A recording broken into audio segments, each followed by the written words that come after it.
Murakaza neza mu Rwanda. Welcome in Rwanda, a country that is often in people's mouth, majorly for three good reasons. First, the 1994 genocide against the Tutsi. It is one of the darkest chapters in modern human history. Second, the global myth about Rwanda having some of the most beautiful women in the world. And the third, the Visit Rwanda slogan. This is prominently displayed on the jerseys of elite European football clubs, including Arsenal, Paris Saint-Germain, and Bayern Munich. These three narratives largely shape how the world perceives Rwanda. But while people argue online, something else has been happening quietly on the ground. And before we get there, let me start with the small but telling surprise. In Rwanda, shoe repairing is a recognized profession, not a hustle, not a roadside survival tactic. A profession with uniforms, order, and dignity. Meanwhile, in most East African cities, we shame the very job that keeps people alive, then cry about unemployment. That alone tells you something. This is a country that formalizes survival. Any Rwandan watching this, explain this system to us in the comment section. Now, as usual, I ask the most important African question of all time. So guys, Asad, I'm here with? I'm Tom. Tom. Okay. Tom. Safari Thomas. Safari Thomas. Okay. You even have a Swahili name. So our question today is, if someone finds himself or herself in the city of Kigali, what is the easiest job they can get around here in Kigali? But before Rwandans answer that, let me tell you what Rwanda has taught me in the past 5 months I've lived here. First, let's be honest. Rwanda is one of the most expensive countries to survive in as a traveler, especially when compared to Kenya, where I come from. Many vloggers, YouTubers who come here, they rarely last for a week.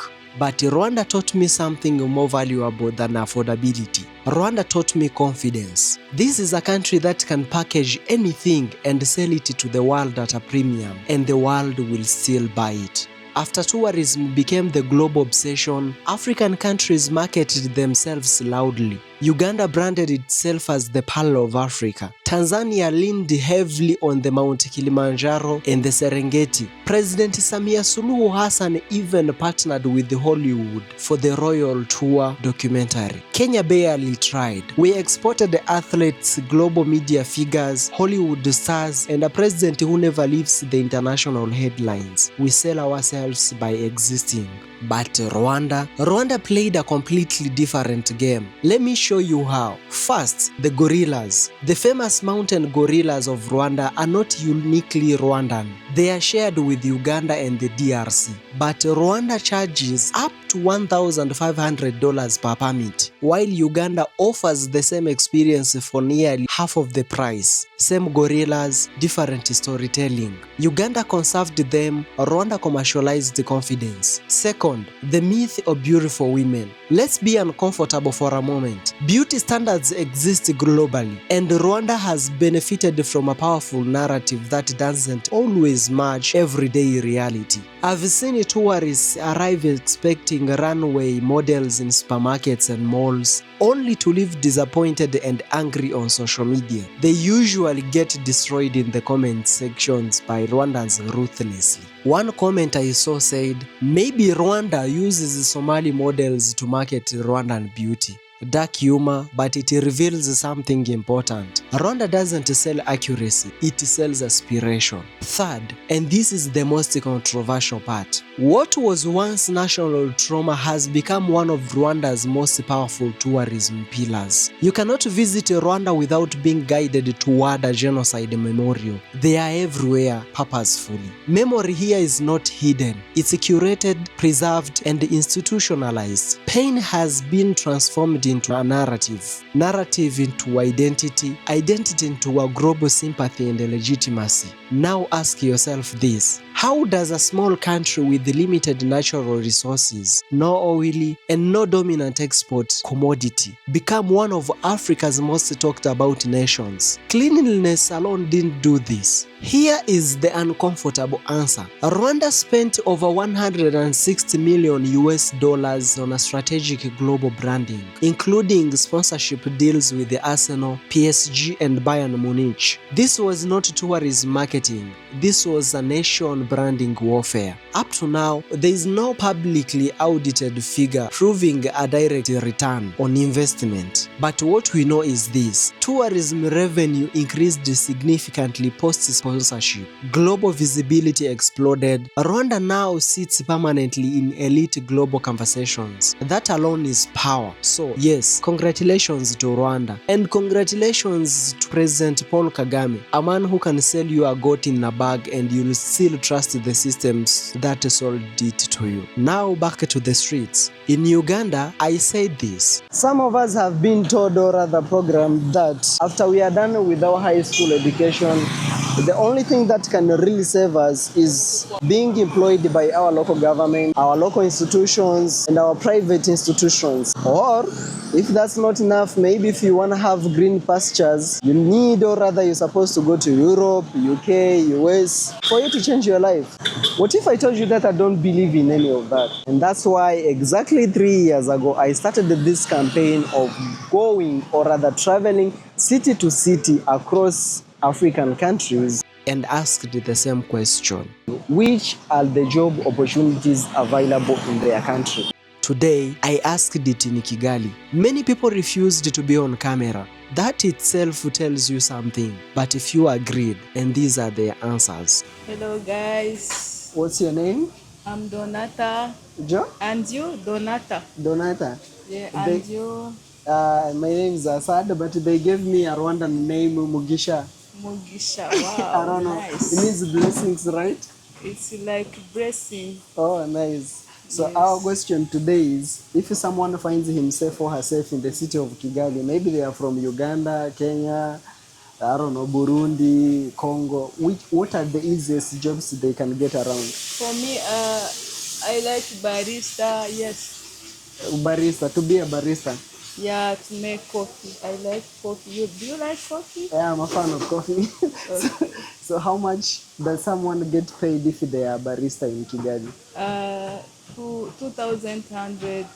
200,000. 200,000. Yes. Rwandan francs. Yes. I'm sorry, I don't know English. It's okay, you're I doing speak good. bad. So is that enough maybe to survive around Kigali? Is that enough like to sustain you to live in Kigali? Yeah, I don't know. I don't understand. Oh, okay. Thank you so much for your time. Thank you. Nice to meet you. Pleasure is all mine. Thank you. Bye. Bye. Okay. So guys, Asad, I'm here with I'm Tom. Tom. Okay. Tom, our Safari question- Thomas. Safari Thomas. Okay. You even have a Swahili name.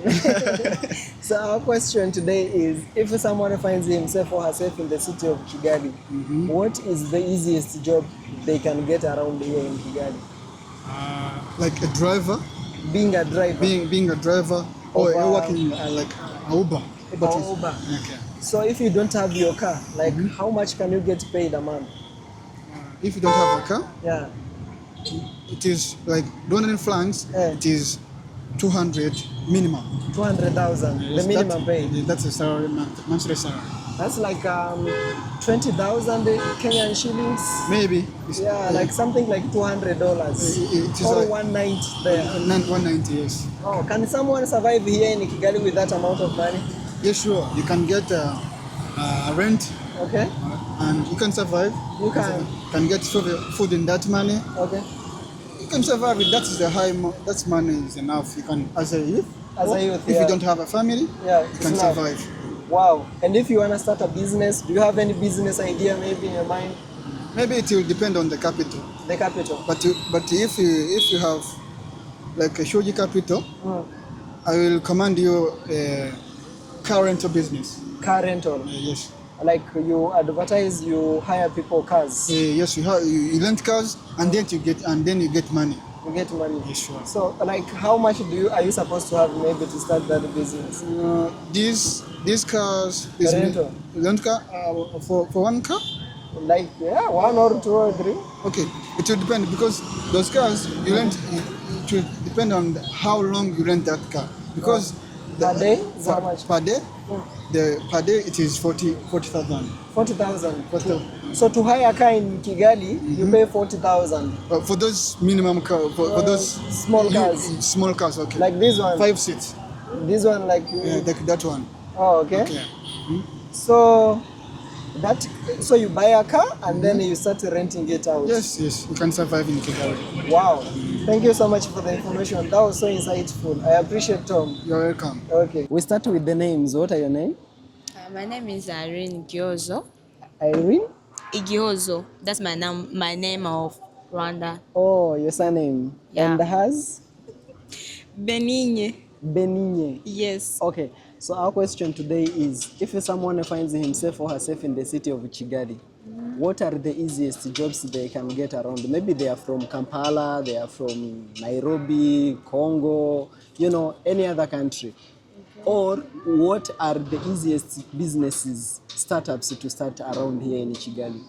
So about the work they can do, Yeah. maybe they can bring some business for like selling for someone. Okay. If you are interested, or I think that is easy because they cannot even tell you about the contract or something else. About the business they can start, Okay. there's small business like to sell the cover of the phones. Okay. About the girls, like earrings, stuff for girls, right? Yeah. And yeah, something like that. So let's say if someone is employed maybe on a shop, what's the minimum pay around Kigali? To be honest, Like the salary, the smallest they can pay around here is how much? 50. 50,000. 50,000, yeah. Can be smallest, yeah, I think. That's like $45. Yeah. Can someone survive with that money in Kigali? It's hard, of course. It's hard because the life is complicated and even the land, but you can manage. You can manage it, yeah. Wow, that's amazing. Thank you so much. That was it. Let her tell us. You guys, tell us something. Come here. Please. Beninye. Okay, bye. Okay. Okay, bye. Thank you for your time, ladies. Yes. What are your names? My name is Ntwari Honore. Okay. So our question today is, if someone finds himself or herself in the city of Kigali, what are the easiest jobs to get around? He or she may be shopkeeper or a driver for someone. Oh, okay. So how much do you get paid for being a shopkeeper? For being a shopkeeper depends on your monthly income. Okay. But there are many clients in this city. Okay. So someone can get paid like how much? Like 200k or 300k according to his income or investment. Oh, so like, can you survive with that amount here in Kigali? Like, you pay rent, you eat, what? Is it enough? It is according to your rent may be enough, but it's difficult. It's difficult. Yes. Wow. Thank you so much for your time. I appreciate it. Thank you. My name is Maraiva Nikean. Okay? Yeah, I'm living in Kigali. In Kigali? Yeah. So our question today is, if someone finds himself or herself in the city of Kigali, what is the easiest job to get around here? Easy job is shopkeeper. Shopkeeper? Yeah. Do you know how much maybe they get paid monthly? 200k. 200,000 Rwandan francs. Yeah. So can someone survive on that amount here in Kigali? Is a struggle because is suffering to get this money. Oh, okay. Yeah. Thank you so much for your time. Yes, thank you. I appreciate. Yeah.